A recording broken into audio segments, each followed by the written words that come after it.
Längs sargen kallar på uppmärksamheten igen. Det är dags för ett nytt avsnitt av den officiella podcasten för NHL.com/SV med mig Peter Ekholm och med Hampus Duvefelt sittandes i en studio i Södertälje och har begrundat nattens Game 7 mellan Buffalo och Montreal. Montreal vidare. Vad är dina reflektioner? Kul med Game 7 först och främst. Man har ju blivit lite bortskämd med det här från Montreal. Det är väl andra raka rundan här med Game 7 där Montreal är involverat. Så att lite trist förstås ur blågult perspektiv. Man unnar ju Rasmus Dahlin all framgång, speciellt när han gjorde en så pass bra match också och verkligen ledde sitt lag som han gör. Och man såg ju hur besviken, hur förkrossad han var i intervjuer efteråt sådär. Men det är ju så det är med den här sporten med match 7 liksom. Det är de högsta höjderna och de lägsta vad säger man, lägsta dalarna. Så att, ja, det är härligt men tufft att se spelare och människor man uppskattar liksom, så förkrossade. Vad var din take? Nej, vad var min take? Alltså, det är lite intressant med Buffalo som någonstans har men inte varit så bra på hemmaplan i detta slutspel. Och de försökte ju allt här nu. De gjorde till och med förberedelserna som att det vore en bortamatch. Struntade i att träna dagen innan och under matchplan och sådär. Men ändå får de inte till riktigt när det gäller liksom. Och trist såklart. De har gjort en supersäsong Buffalo och förtjänar framgången. Men räckte inte riktigt till här. Och det kanske är en lärningskurva också. Vi vet ju Montreal var ju slutet förra året och varit i konferensfinal 2021 och har fått lite kött på benen. Och det kanske är det som vägde över till slut här i den här serien också. Vi ska prata mer om Montreal snart. Men vi ska bara öppna fönstret lite mot ligan och se lite vad som har hänt den gångna veckan. Har ju kommit lite skaderapporter från Minnesota här efter slutspelssortin mot Colorado. Jonas Brodin, Joel Eriksson Ek, Filip Gustafsson, alla men ganska skadade ändå. När vi förstår lite att inte de fick speltid i slutspelet så mycket kanske. Ja, det är, alltså, när man är ganska locked in på slutspelet just nu, men det är ju en hel värld, en hel industri som pågår runt omkring med alla lag som gör bokslut eller vad man ska säga och i Wilds fall så är det ju alltså Eriksson, Ek och Brodin har ju lite av en skadehistorik får man väl säga. Det är väl ingen hemlighet kring det, men jag tyckte nu när Wild körde liksom sitt bokslut och pratade om säsongen som varit så hade ju deras general manager där Bill Guerin ett ganska talande resonemang kring dem att de är så pass ofta skadade för att de verkligen ger allt för laget. De spelar uppoffrande, kanske täcker skott ibland som de inte hade behövt täcka, men att han typ uppskattar den karaktären hos de svenska spelarna. Även om man kanske hade önskat att de klev undan ibland istället för att verkligen gå in med helhjärtat hela tiden. Så att det är en hyllning i sig, men också kanske en liten pik kring smartness och avvägning och sådär. Ja, kanske, men viktiga såklart och betyder mycket för Wild, eller påverkade Wild mycket ska jag kanske säga, att de inte spelade. Ja, det var nog absolut en faktor att det i slutändan blev en relativt liksom behaglig resa för Avalanche ändå i 5 matcher. Ja, men precis. Annars då i ligan den 14 maj presenterades Daniel och Henrik Sedin som delad presidentskap i Vancouver Canucks och utsåg Ryan Johnson till general manager.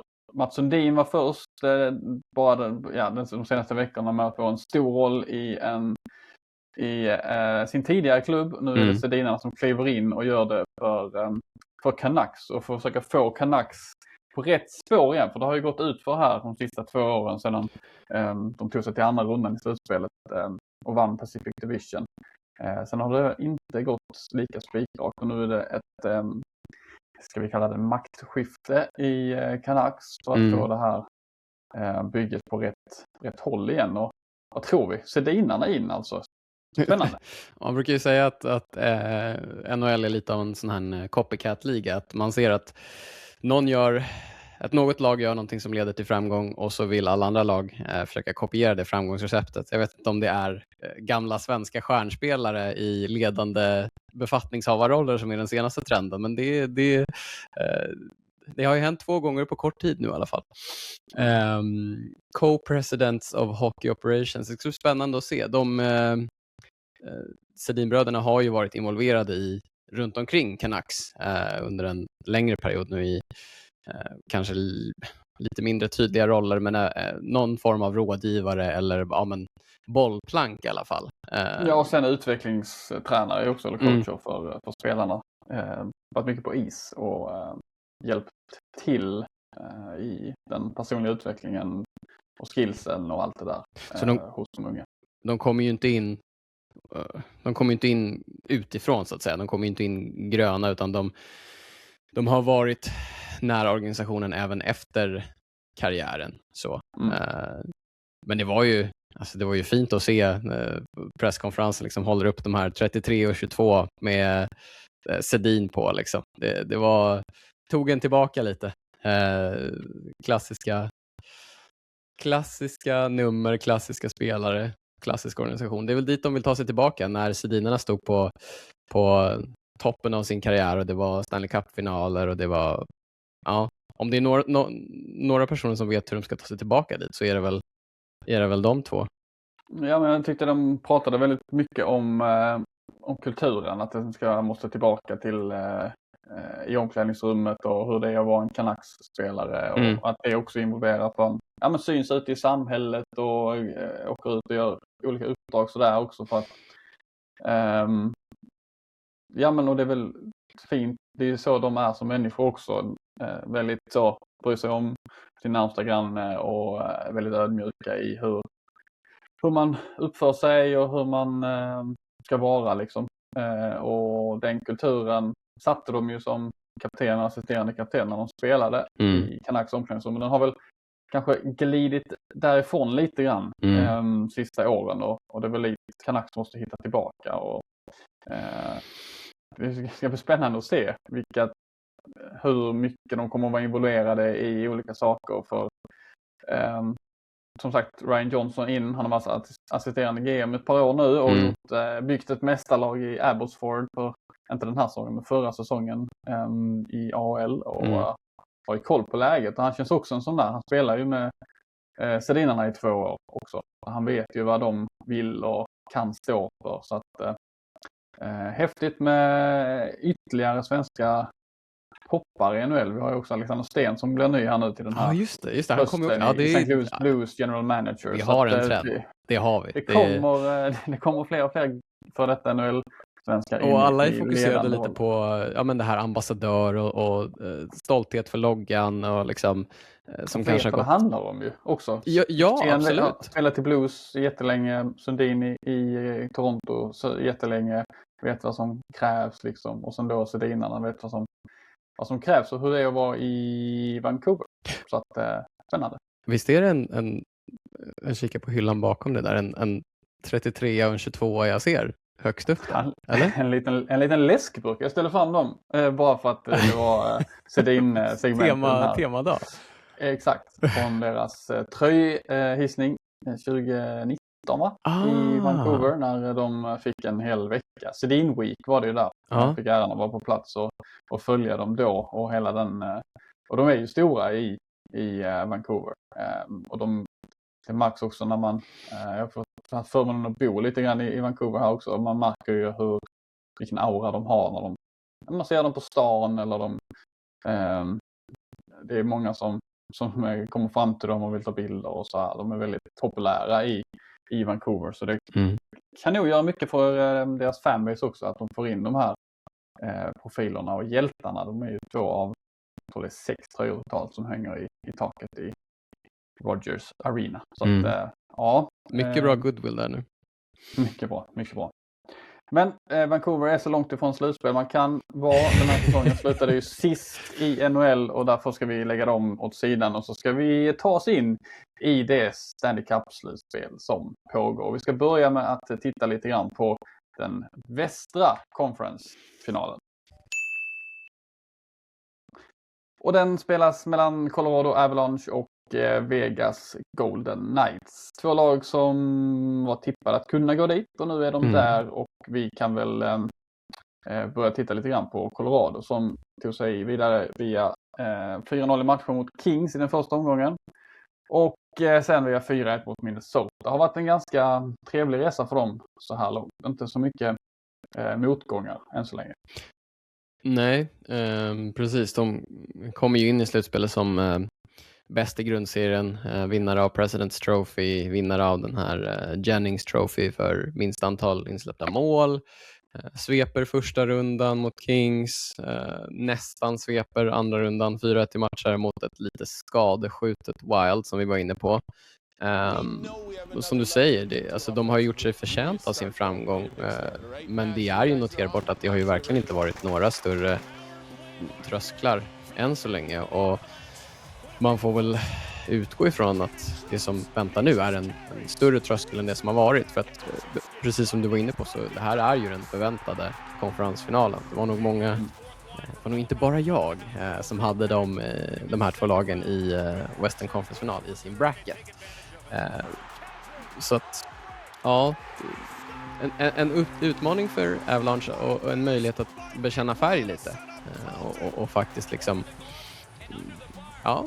eventuellt känna på motgångar. Hur agerar det här Avalanche-laget om de hamnar i underläge 0-2 i matcher, förlorar sina första 2 på hemmaplan exempelvis? Det är ju sånt som verkligen kan antingen föra ett lag samman eller slita laget i tur. Nu tror jag i och för sig att den här upplagan av Avalanche är oerhört starka så jag är väl inte orolig på så sätt. Men det var intressant.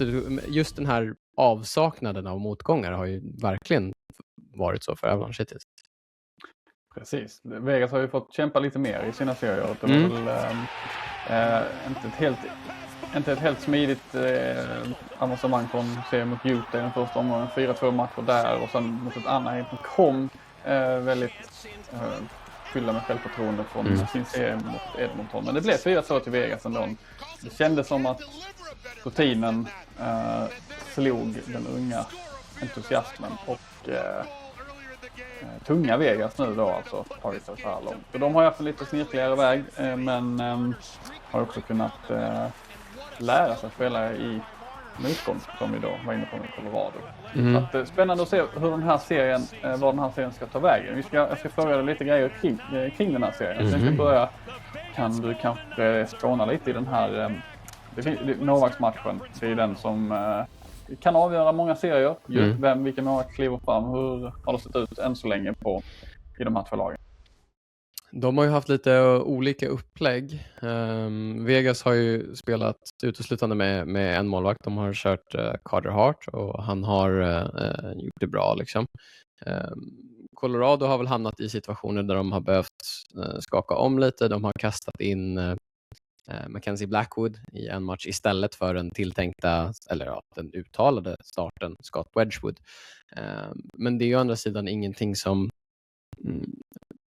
är någonting nytt för det här laget, utan som jag var inne på, de vann ju trofén för minst antal insläppta mål under grundserien, och för att båda målvakterna ska få vara med och dela på den trofén så behöver de ju ha spelat ett visst antal matcher, om det är, jag tror att det är 25 ja. Ja, minst 25 matcher.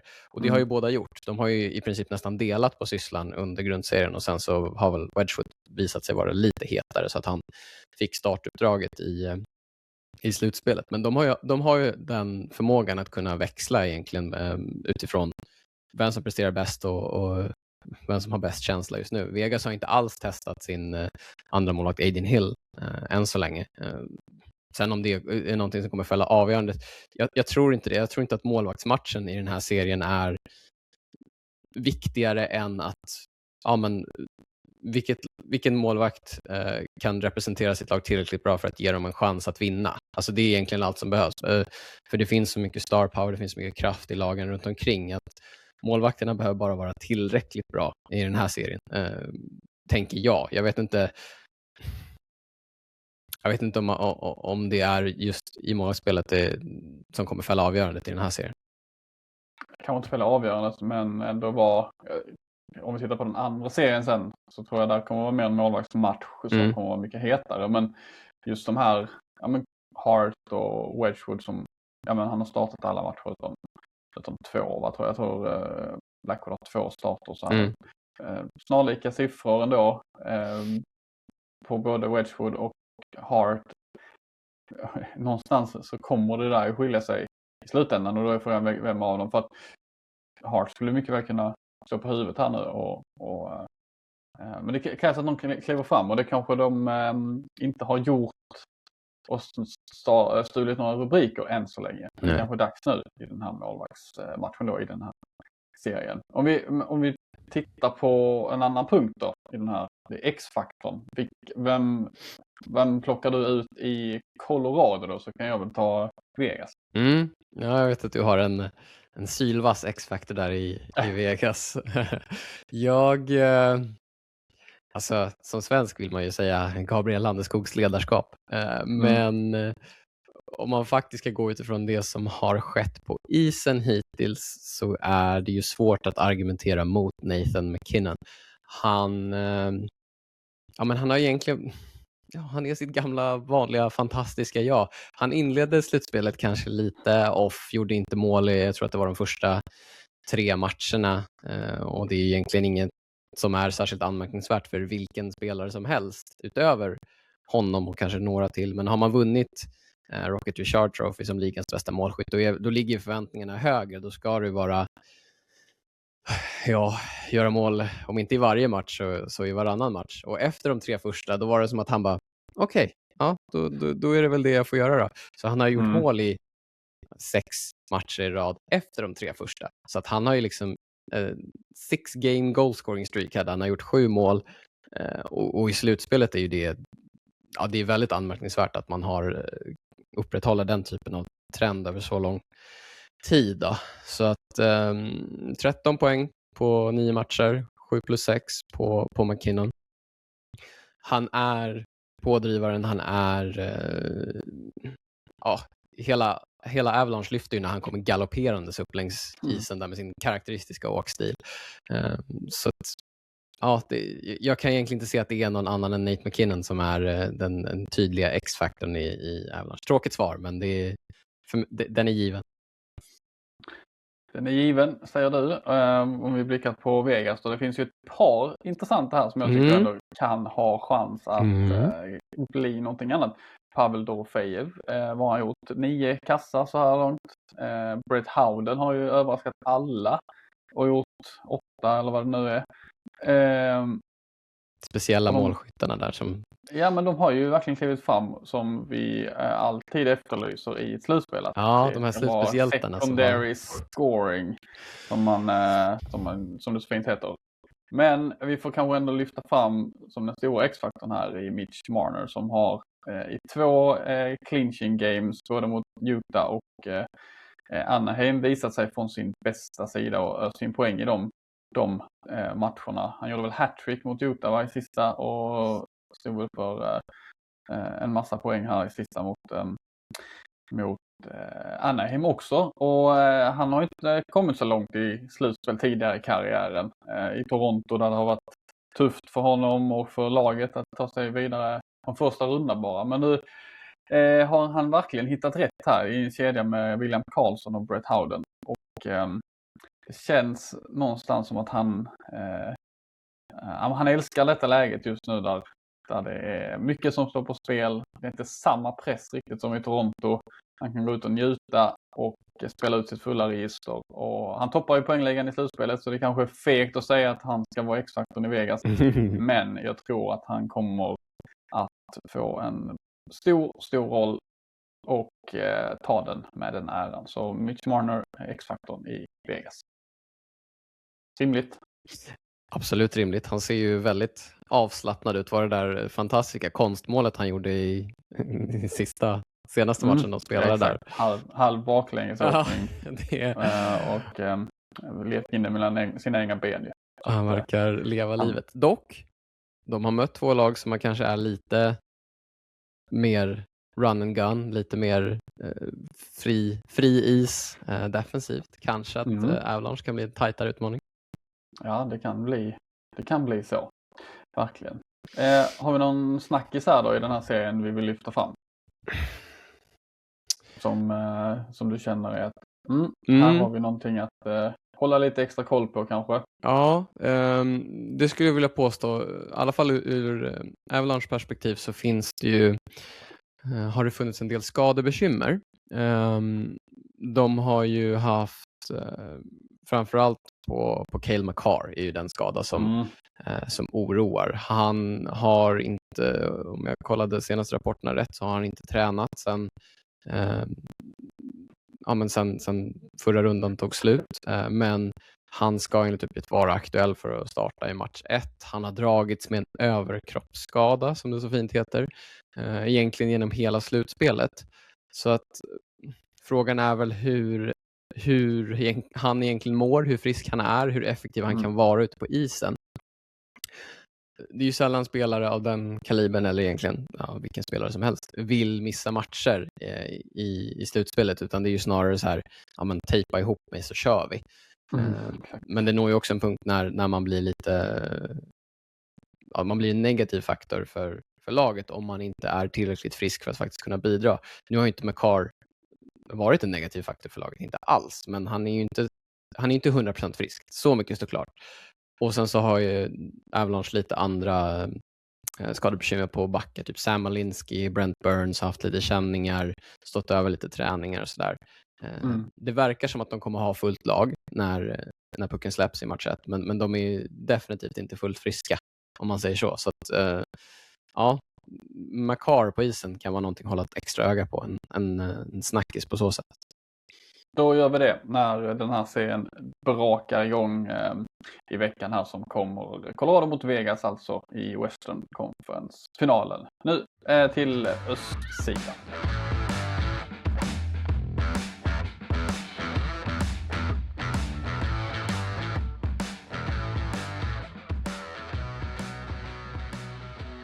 Och till den serie som blir mellan Carolina Hurricanes och Montreal Canadiens efter Canadiens seger i match 7 då mot Buffalo Sabres.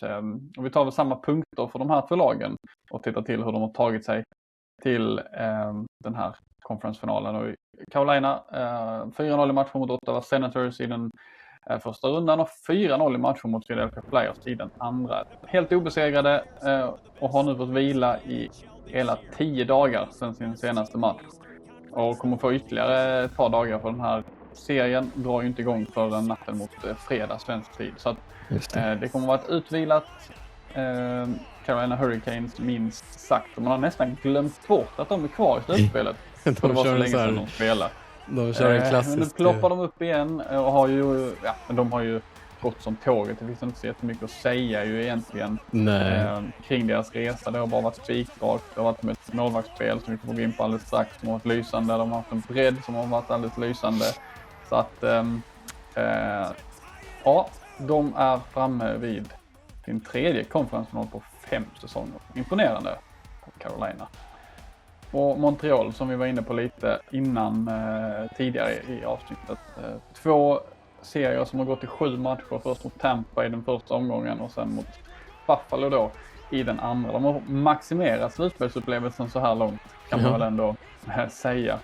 14 matcher in så är de framme i alla fall i konferensfinal. De gör ju olika resor de här två lagen. Det finns ju 2 tydliga skolor kring det här. Antingen så är man skolan att ju mer matcher du spelar desto bättre för att du bibehåller tempot. Det blir inga långa liksom så att du måste varva ner och varva upp. Och sen så finns det den andra skolan att all vila är bra vila för att du kommer behöva den vilan ju längre du går i slutspelet och ju mer kroppen slits. Så att, vi får ju 2 väldigt, väldigt tydliga exempel på det nu. Så då det här är kanske en möjlighet att en gång för alla få klarhet i vilken väg genom slutspelet som är den mest effektiva eller mest åtråvärda. Ja, det var den jag hade tagit fram som snackis också i den här serien, om vi ska ta den punkten redan nu. Ja. Okej, hur kommer det se ut i match 1? Kommer Montreal vara den som har tempot i sig, koppla greppet, eller är de så pass tröttkörda nu att ett utvilat Carolina kan nyttja det och koppla ett tidigt grepp om serien. De har ju match 1 och 2 hemma i sin hemmaborg. Så att jag tror det kommer att vara, det är nyckeln i den här. Hur kommer serien inledas? Hur kommer det se ut i de första 2 matcherna? Och som du var inne på, vilken väg har varit rätt väg eller skönast väg för de här lagen. Carolina hade ju lite... har ett par blessyrer på sina spelare också, medan Carolina har fått läka ihop de få som kanske har funnits för de första 2 rundorna. Jag vet att Taylor Hall har varit inne på det, att det är skönt att få det där breaket, och Jordan Stahl, lagkapten i Carolina, har också pratat om att skönt att få lite tid med familjen och koppla bort hockeyn nu under de här lediga dagarna. Att man tänker på annat och laddar om mentalt, för det är ju en stor del av det, den mentala aspekten. Carolina visade ju efter första rundan, så var det ju lite samma konversation, för de hade ju inte riktigt lika lång vila där, men de hade ändå mer än en vecka mellan första och andra rundan, och där kom de ju ut i match 1 av andra rundan och tog en så här distinkt 3-0-seger, om jag minns rätt. Så de har ju visat tidigare att de har det i sig, att liksom kunna koppla på när det är dags igen. Ja. Men det blir svårt att göra längden kanske. Det blir spännande att se. Och så tar vi då nästa punkt i den här serien, målvaktsmatchen. Och här blir det lite intressant. Fredrik Andersen, veteranen, har ju varit otroligt bra i de första 2 omgångarna och verkligen visat att han kan fortfarande spela på en hög nivå och att han kan stänga igen matcher. Och jag tror bara den här vilan har gjort honom nytta i alla fall. Sen är det intressant att se vad Montreals målvakt Jakob Dobes kommer att komma med till den här serien. Nu har han spelat så pass mycket. Han är ganska ung fortfarande och frågan är orkar han hålla uppe det här spelet? Han var ju riktigt bra i match 7. Stod för många parader och fina räddningar när Buffalo tryckte på. Det ska bli intressant att se var han står nu när han ska få ta ytterligare en serie här. Alltså, Andersen hittills har ju vad ska man säga, nästan till tv-spelsiffror. Jag tror jag har en räddningsprocent på 95,0 och ett snitt på 1,12 insläppta mål per match. Och det är ju sånt som man tänker, det går ju inte att upprätthålla. Nej. Liksom, jag tror han har 96 i spel 5 mot 5. Ja, det är ju Conn Smythe MVP-trofén är ju liksom skriven i hans namn om Carolina skulle gå hela vägen och han upprätthåller någonting i närheten av det som han har gjort hittills. Ja. Men han ska ju göra det också. Och det är det som är. Det är det som är. Ja, och den här målvaktsmatchen är intressant för det är ju mellan 2 väldigt olika personligheter också. Alltså Andersen är ju vad ska man säga, han kanske inte är den som lyser upp ett rum när han kliver in framför en mick och ska bli intervjuad. Han är ganska så här, bra, ja, stämmer. Ganska kort, enkel, liksom, fokuserad på sitt jobb, mer av en veteran, medan den här Dobers är ju verkligen en känslomänniska och ja, men du vet, han gråter, han ler, han rycks med i svängarna så här, när det upp och ner, och har ju verkligen blivit lite av en älskling i slutspelet liksom. Folk, han är så härlig liksom, han är så att det ska bli intressant att se hur han hanterar nästa steg, ännu större press. Verkligen så. Nu har vi sagt de här 2 marknaderna, så vi kan inte ta ut dem som X-faktor i vår konversation i nästa punkt, utan vi får hitta någon annan.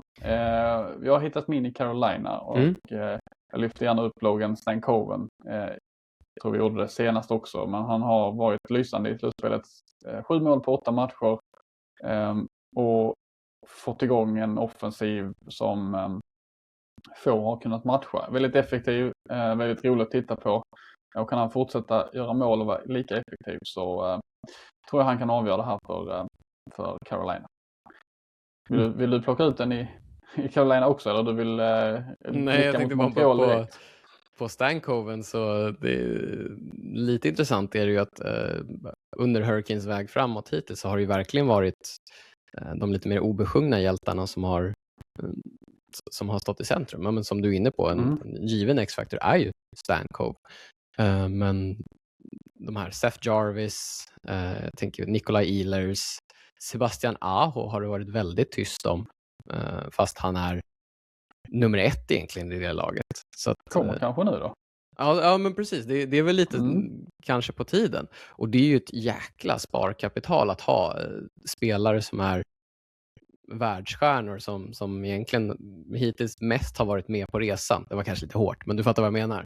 Ja, absolut. Nej, men det ska bli intressant att se vad de kan plocka fram. De här som du nämner. Aho, Ehlers, Jarvis. Montreal då? Vem skulle du vilja peka ut där som någon slags X-faktor och spelare som kan gå in och skjuta laget vidare till en final? Vi skulle ju kunna ta spelaren som gjorde precis det, sköt laget vidare, eller har väl skjutit laget vidare 2 runder i rad. I Alex Newhook. Och han är ju inte ensam i Montreal att vara lite av en sån här matchvinnartyp, att vara en liten... Jag vill bara tillägga att han har avgjort båda övertidsmatcherna, både mot Tampa och mot Buffalo i Game 7, att det är han som har gjort de 2 avgörande målen i de matcherna. Precis. Men, och det i sig är ju liksom någonting han kommer minnas för alltid och ha med på meritförteckningen så att säga. Nu har han ju liksom satt sin status som en big game player, eller man kan säga. Och det kan ju ingen ta ifrån honom nu. Men det jag ville komma in på var att det känns som att Canadiens har flera av just den spelartypen. Jag tänker kanske framför allt på Cole Caulfield som under grundserien i alla fall har varit liksom Mr. OT.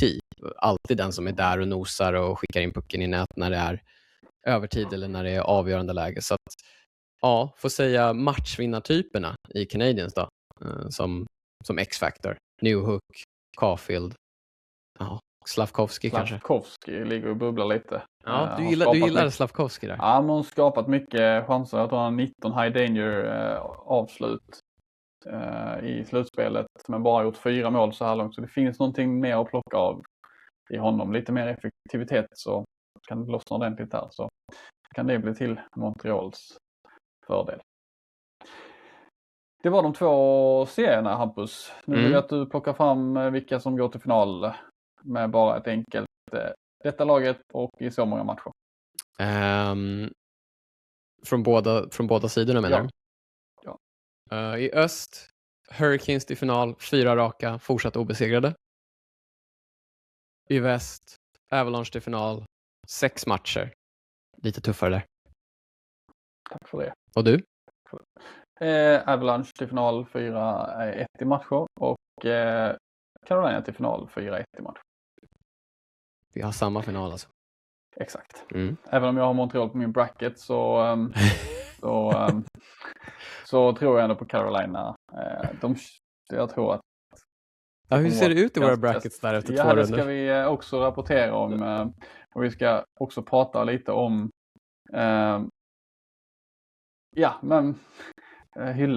hylla de som hyllas bör när det kommer till just det här. Jag ska inte hylla mig själv i alla fall. Det är en sak som är säker.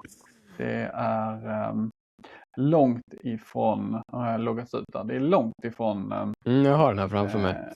Du har det, då kanske det kanske kommer in här nu också, vi får se. För i topp så är ju alltjämt våran kollega på sajten nhl.com SV, Sebastian Norén. Det är ju tråkigt att vi får hoppas att en sån som Stikovic kan klättra lite här nu i konferensfinalen. Ligger jag sist eller så det ut? Nej. 15 av 18. Det är jag och Dennis David Fröberg. Vi ligger där nere och sen har vi då... Det ligger och lurar där. Buffaviana ligger sist på sina 55 poäng just nu. Ja, men ja. Undertecknad har klättrat till en 3:e plats. Dock har jag inte längre någon chans att gå upp i topp för att jag tror att jag och Seb har exakt samma som många andra har haft. Vi är inte ensamma om att ha en bracket där Colorado mot Carolina är i Stanley Cup-final och Colorado vinner. Utan den var ganska poppis om man säger. Innan exakt. Nej, det är som det är där. Men väldigt kul i alla fall att följa detta. Vi får hoppas att Stikovic kan klättra förbi sig.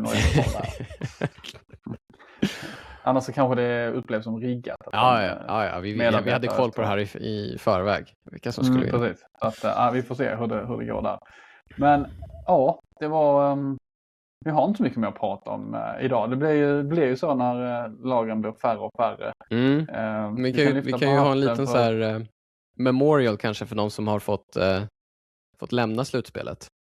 Ja, men jag tycker vi har avhandlat Buffalo bra redan. Buffalo snackar vi, men vi har ju Leo Carlssons Ducks där fick ju respass. Det var ju för sig ett tag sedan. Man har lite gått vidare mentalt från det, men tråkigt utifrån det perspektivet att vi inte får följa verkligen en genombrottsstjärna, en genombrottsprofil i ligan ytterligare i slutspelet. Han gjorde det väldigt bra också.